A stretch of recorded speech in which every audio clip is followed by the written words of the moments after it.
Welcome back. తమిళనాడును భారీ వర్షాలు ముంచెత్తాయి. దీంతో ప్రధాన రహదారులన్నీ జలమయంగా మారాయి. ఎడతెరిపి లేకుండా కురుస్తున్న వర్షాలతో జనజీవనం అస్తవ్యస్తంగా మారింది. దక్షిణ తమిళనాడుకు చెందిన తిరునెల్వేలి, తుత్తుకుడి, తెన్కాసి, కన్యాకుమారి జిల్లాల్లో కుండపోతగా వర్షం కురుస్తుంది. 6 జిల్లాలకు అధికారులు ఆరెంజ్ అలర్ట్ జారీ చేశారు. భారీ వర్షాల నేపథ్యంలో ప్రభుత్వ, ప్రైవేటు రంగ స్థలాల కార్యకలాపాలు నిలిచిపోయాయి. ఇక విమానాలు, రైళ్ల రాకపోకలకు తీవ్ర అంతరాయం ఏర్పడింది.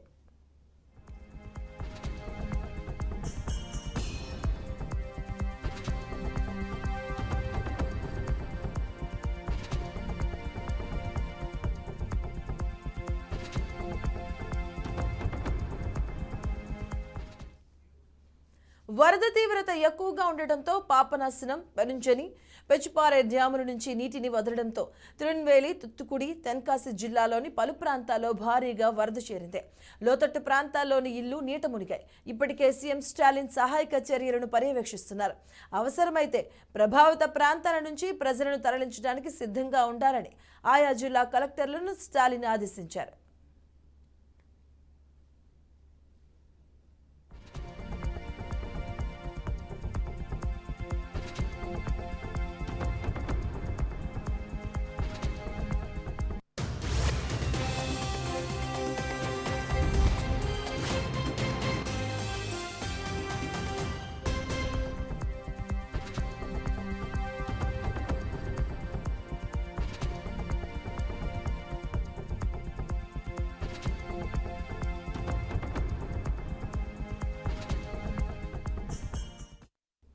ఇక భారీ స్థాయిలో ఎన్డీఆర్ఎఫ్ పోలీసు బలగాలు మోహరించాయి.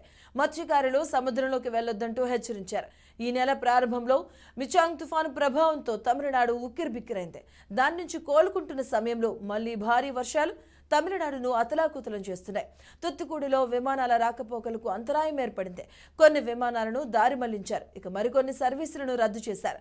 వందే భారత్ సహా 17 రైళ్లను రద్దయ్యాయి.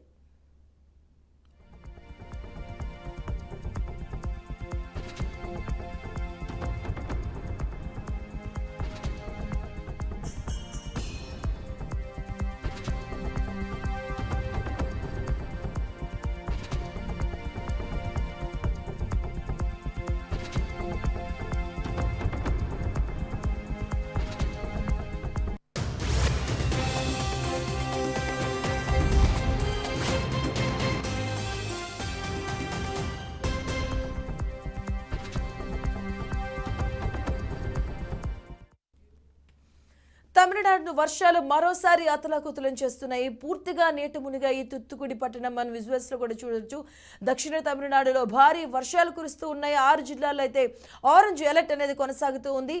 అలాగే దక్షిణ తమిళనాడులో భారీ వర్షాలు కురుస్తూ ఉన్నాయి. మొన్నటి వరకు మిచాంగ్ తుఫాన్ నుంచి ఇంకా కోలుకోక ముందే మరో తుఫాన్ ఇక దక్షిణ తమిళనాడులో భారీ వర్షాలు అయితే అతలాకుతలం చేస్తున్నాయి. పూర్తిగా నీట మునిగాయి.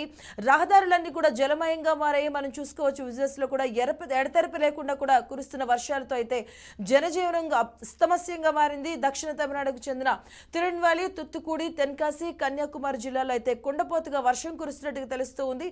రైట్కి ఇదే అంశానికి సంబంధించిన పూర్తి వివరాలు మా కరెస్పాండెంట్ మురళీకృష్ణ అందిస్తారు. మురళి. Thank you Madhu. అయితే తమిళనాడుని వర్షాలు అతలాకుతలం చేస్తున్నాయి. గతంలో అంటే గడిచినటువంటి 10 రోజుల క్రితం మిచాంగ్ తుఫాను ఒక్కసారిగా అలజడులు సృష్టించినటువంటి పరిస్థితి తెలిసిందే. అందులో నుంచి ఇంకా కోలుకోకముందే మరోసారి ఎత్తున వర్షాలు తమిళనాడుని ముంచెత్తుకున్నాయని చెప్పుకోవచ్చు. చెన్నైతో పాటు శివారు జిల్లాల్లో ఉన్నటువంటి ప్రజలు వరద ముంపును కూడా ఎదుర్కొంటూ చాలా ఇబ్బందికర వాతావరణంలో అయితే ఉన్నారని చెప్పుకోవచ్చు. దక్షిణ తమిళనాడులోని పశ్చిమ కనుమల్లో ఉన్నటువంటి తిరునెల్వేలి, తూత్తుకుడి, తెన్కాసి, కన్యాకుమారి జిల్లాల ప్రజలంతా కూడా వరద ముంపును ఎదుర్కోవాల్సి వచ్చినటువంటి పరిస్థితి ఉంది. శనివారం నుంచి కురుస్తున్నటువంటి వర్షాలతో ఈ 4 జిల్లాలు కూడా దీవులుగా మారిపోయాయి. ఈ సోమవారం అంటే నిన్నటి నుంచి కూడా కొన్ని ప్రాంతాల్లో చెరువులు, వాగులు, వంకలు కూడా తెగిపోవడంతో ఎక్కడికక్కడ ప్రజలు కష్టాల కళ్ళలో వెళ్ళిపోయినటువంటి పరిస్థితి ఉంది. గడిచినటువంటి 24 గంటల్లో తిరునల్వేలిలో 39.12 సెంటీమీటర్ల భారీ వర్షపాతం కూడా నమోదైనటువంటి పరిస్థితి ఉంది. దీంతో పాటు ఇటు ఏదైతే ఇక్కడ ఉన్నటువంటి అనేక ప్రాంతాలు తూత్తుకుడి కావచ్చు, కాయలపట్నం కావచ్చు, ఇక్కడ ఏకంగా 95 సెంటీమీటర్ల వర్షం కూడా నమోదైనట్టుగా వాతావరణ శాఖ చెబుతోంది. అతి భారీ వర్షాలు కొనసాగుతుండడంతో ఇక్కడ జనం బిక్కుమంటూ కాలం గడపాల్సిన పరిస్థితి ఏర్పడింది. ఇంటి నుంచి బయటికి రాలేనంతగా వరదలు చుట్టుముట్టి ఉండడంతో అనేక గ్రామాల ప్రజలు కూడా అవస్థలు పడుతున్నటువంటి సిచ్యువేషన్స్ కూడా మనకి ప్రత్యేకంగా కనిపిస్తున్నాయి. పంట పొలాలన్నీ దాదాపుగా ఏరులై మారాయి. తిరుచెందూరు తిరునల్వేలి రైల్వే మార్గంలో ఒక చోట ట్రాక్ పూర్తిగా కూడా నీళ్లలో వేలాడే పరిస్థితి ఏర్పడింది. దీంతో ఈ మార్గంలో రైళ్లన్నింటినీ కూడా నిలిపేసినటువంటి పరిస్థితి. గురువాయూరు తిరుచెందూరు ఎక్స్ప్రెస్ తో పాటు వందే భారత్ రైలు సేవలను కూడా తాత్కాలికంగా ఇక్కడ రద్దు చేశారు.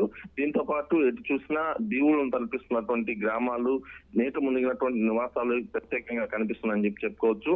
తూత్తుకుడి, తెన్కాసి, కన్యాకుమారి జిల్లాల్లో ప్రస్తుతం భారీ ఎత్తున కూడా ఈ వరద ప్రాంతాలంతా ముంచేసినటువంటి పరిస్థితి ఉంది. మరోవైపు ఇటు భారీ ఎత్తున వచ్చేటటువంటి వరద నీటి ప్రవాహంతో ఒక్కసారిగా కూడా ఎయిర్పోర్ట్ లో కూడా నీళ్లు లోపలికి వెళ్లిపోయినటువంటి పరిస్థితి ఉంది. దీంతో 6 జిల్లాలకి ఆరెంజ్ అలర్ట్ ని ఇటు వాతావరణ శాఖ కూడా జారీ చేసింది. భారీ వర్షాల నేపథ్యంలో ప్రైవేటు, ప్రభుత్వ రంగ సంస్థలకి అదేవిధంగా కార్యకలాపాలు కూడా పూర్తిగా నిలిచిపోయాయి. విమానాలు, రైళ్ల రాకపోకలకు కూడా తీవ్రమైనటువంటి అంతరాయం అయితే ఏర్పడిందని చెప్పుకోవచ్చు. అనేక ప్రాంతాల్లో, లోతట్టు ప్రాంతాల్లో ఇళ్లన్నీ నీట మునిగినటువంటి పరిస్థితి. ఇప్పటికే సీఎం స్టాలిన్ ఆధ్వర్యంలో కూడా ఏదైతే రాష్ట్ర వ్యాప్తంగా ముమ్మరంగా సహాయక చర్యలు చేయాలని చెప్పి ఆదేశాలు కూడా ఇచ్చారు. SDRF బృందాలు, NDRF బృందాలు ఎక్కడికెక్కడ లోతట్టు ప్రాంతాలకు చేరుకుని అక్కడ సహాయక చర్యలను అయితే ముమ్మరం చేశాయి. అక్కడ ఉన్నటువంటి ప్రజలందరినీ కూడా సురక్షిత ప్రాంతాలకు తరలించేందుకు ఏర్పాట్లు చేస్తున్నారు. అవసరమైన వారికి ఆహార సదుపాయాన్ని కూడా ఏర్పాటు చేసేందుకు ప్రత్యేక చర్యలు అయితే తీసుకున్నట్లుగా చెప్తున్నారు. ఈ 6 జిల్లాల్లో ఆరెంజ్ అలర్ట్ చేసినటువంటి ఈ 6 జిల్లాల పరిస్థితి అయితే ప్రస్తుతం దారుణంగా ఉందని చెప్పుకోవచ్చు. కేంద్ర ప్రభుత్వం నుంచి కూడా ఇక్కడ సహాయక చర్యలు ముమ్మరం చేయాలని చెప్పి స్థానికంగా ఉన్నటువంటి బీజేపీ నాయకులు కూడా కోరుతున్నటువంటి పరిస్థితి ఉంది. మరోవైపు భారీ స్థాయిలో NDRF, SDRF, పోలీసు బలగాలు కూడా మోహరించాయి. మత్స్యకారులు ఎవరు కూడా సముద్రంలోకి వెళ్ళవద్దని చెప్పి ఆదేశాలు కూడా జారీ చేశారు. మొత్తం మీద తీసుకుంటే తమిళనాడు రాష్ట్రం వర్షాలకి అతలాకుతలం అవుతుంది. ఎక్కడికక్కడ కూడా ఇబ్బందికర వాతావరణం అయితే ఉంది. ఇదే వర్షం కొనసాగితే కనుక మరింత ప్రమాదం పొంచి ఉండే అవకాశం కూడా స్పష్టంగా కనిపిస్తుంది. Right, thank you Murali.